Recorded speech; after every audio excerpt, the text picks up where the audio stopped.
from the fact that it was the third or the second surah, according to the argument that's still standing between the scholars and the Mufassirun, which one was revealed first after Iqra, right away, whether it was Al-Muddathir or Al-Muzzamil, aside from the fact that it was revealed personally to the one who was wrapped in the blanket, Al-Muzzamil. Aside from all that, Surah Al-Muzzamil comes to set up your schedule, your daily schedule, your timings. As a believer, the most precious thing you have is time. Not as every human being. In the Akhirah, for every human being, the most precious thing and blessing is going to be time. Everyone would wish to go back. And this is why Abdullah ibn Jabir ibn Haram al-Ansari, when Allah asked him, make a wish, ask me for anything, he was hoping for time. And he said, Ya Allah, أن تردني إلى الدنيا فأقتل في سبيلك ثم تردني فأقاتل وأقتل في سبيلك. A believer would wish that he had always more time to sacrifice more, give more, and pray more, and please Allah at every single possible way that he wasted in his first life. The same thing for disbelievers when they are in hellfire. The one and only wish is يا ليتنا نرد ونعمل غير الذي كنا نعمل. We wish that we get one more chance. So Allah in Surah Al-Muzzamil is making sure to set up every minute of your life to be used efficiently and effectively. And he begins with قُمِ اللَّيْلِ إِلَّا قَلِيلًا. O Muhammad, you and your companions, you shall pray the night except a little, few time for your rest. Okay, how much is that, Ya Allah? Nisfah. Half of the night praying and half of it is sleeping. Sahaba and Rasulullah at the beginning, before the 5 prayers were obligated, they had no prayer except Qiyamul Layl. And standing for half the night praying was so exhausting. Sometimes it gets so tiring. So Allah reduced it for them at the end of the surah. إِنَّ رَبَّكَ يَعْلَمُ أَنَّكَ تَقُومُ أَدْنَى مِنْ ثُلُثَيِ اللَّيْلِ وَنِصْفَهُ وَثُلُثَهُ وَطَائِفَةٌ مِّنَ الَّذِينَ مَعَكَ. If you can't pray half of it, then you shall take third of it. Third should be easier. Now how many of us would take third, fifth, sixth, seventh, any half of the night as a believer who will be chosen by Allah in this dunya? You know you will be tested. And when you're tested, you need to have daily meetings with your teacher, with the one who's testing you. When your life is planned, you need to have daily meetings with the planner, with al-wali, al-wakil, al-mudabbir. And that planner opens his office privately for his own chosen people at night.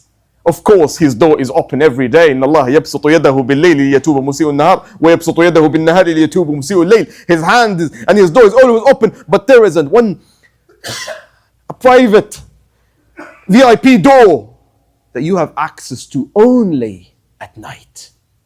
So the first thing that you have to keep in mind, how to divide your night. الإمام السعدي يقول كان رسول الله صلى الله عليه وسلم يقسم ليله إلى 3 أثلاث ثلث يأتي فيه أهله وثلث يقوم فيه الليل وثلث ينام فيه. After Isha, he doesn't spend much time chit and chatting. He doesn't have cup of teas and gatherings and dinners. After Isha, it's over. He goes and he approaches one of his wives if he has the desire. Otherwise, he would sleep and wake up at the last third of the night and pray for it. Aisha radiallahu anha says something differently. And she says, Rasulullah, the first thing he would do after Isha, he would sleep. And then he wakes up, فَإِذَا أَرَادَ أَهْلَهُ قَضَى حَاجَتَهُ مِنْهُمْ. If he would like to have intimacy with his wives, he would do that in the middle of the night. He would sleep and wake up for the salah. And the last thing, before Fajr prayer, he would approach his wives. And this is why in Surah An-Nur, Allah teaches you. You always have to teach your kids and your little ones to knock your door at 3 times. من قبل صلاة الفجر وحين تضعون ثيابكم من الظهيرة ومن بعد صلاة العشاء 3 عورات لكم. That's in Surah An-Nur. Allah is being so precise. before Fajr prayer, after Isha prayer, and around the nap time, which is around the Dhuhr prayer. That's when Arabs used to go back home and take some rest. And those are the three most expected times you would come to your wife and fulfill your desire. So Rasulullah ﷺ would make sure to leave the 3/3 together. Okay, Ya Allah, what about the day? إِنَّ لَكَ فِي النَّهَارِ سَبْحًا طَوِيلًا.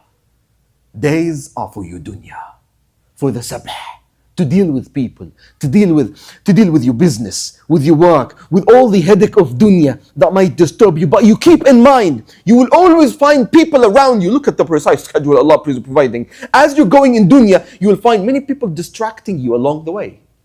Many people are consuming your energy and your time and getting you involved in battles that you should not be fighting and wasting your time at. Okay, Ya Allah, what do I do with those people? اصبر على ما يقولون. They're going to waste your time, brother. They're going to drag you into functions that you don't want to be consumed at. Lots of games, basketballs and soccers and lunch meetings and dinner meetings and hangouts and cup of teas and cup of coffee. It doesn't end. And Allah subhanahu wa ta'ala says, for those people, keep them aside. Isbir. Now those are just the people of dunya.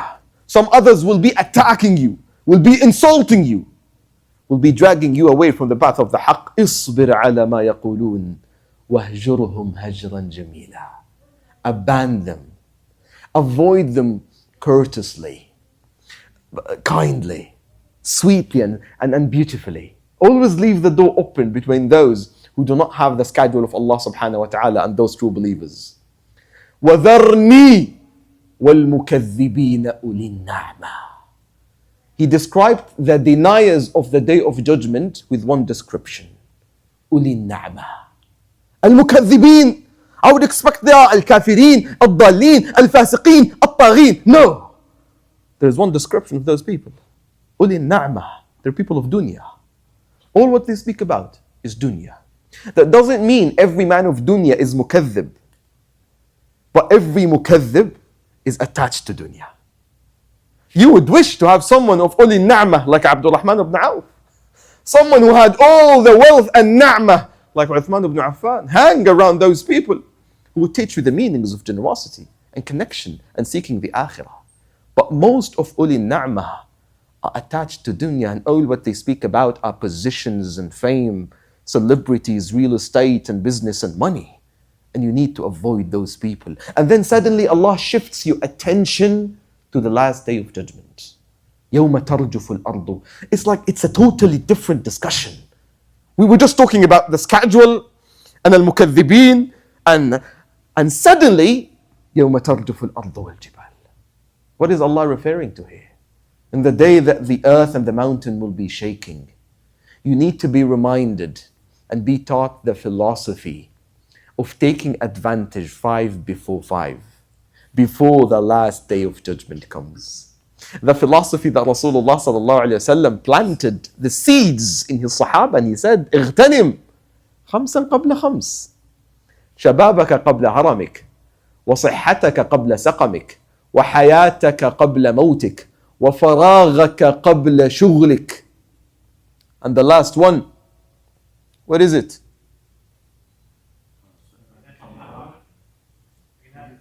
وغناك قبل فقرك. أحسنت. جزاك الله خير. You take advantage of those 5. Your younghood before you become old, fragile. You can't wake up at night as you could in the old days. And your wealth before a day comes and you become poor. And your life before your death. And the health before sickness. And not everyone, Ya Allah, will be able to wake up at night. Allah says, عَلِمَ أَن لَن تُحْصُوهُ. Not everyone has the ability to wake up at night. What do I do? اقرأوا ما تيسر من القرآن. You read Quran. But Ya Allah, some days I'll be traveling.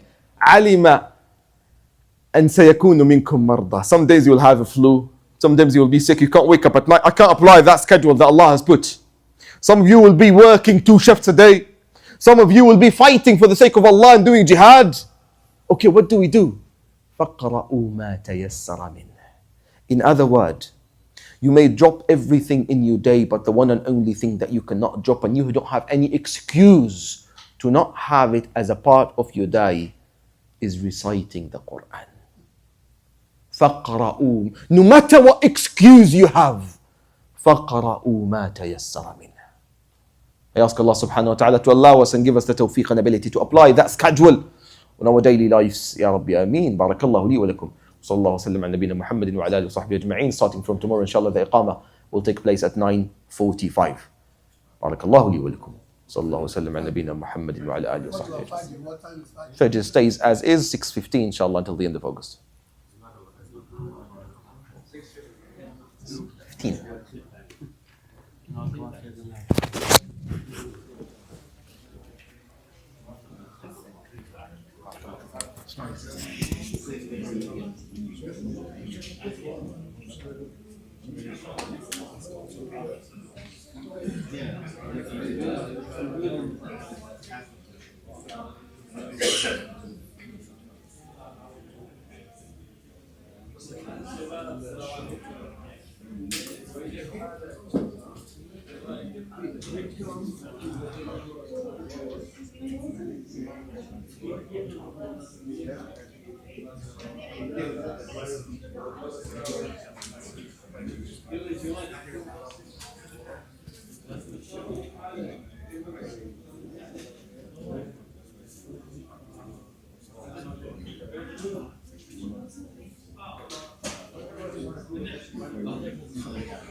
Because he listened to you. I don't know if he has a job.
नहीं चलो एक minute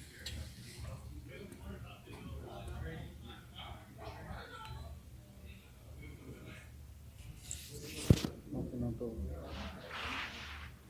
कल इनके पास भेजा था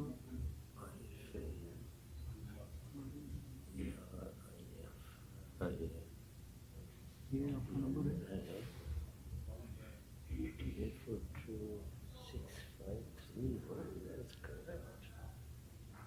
तो that's correct. Number तो सही है।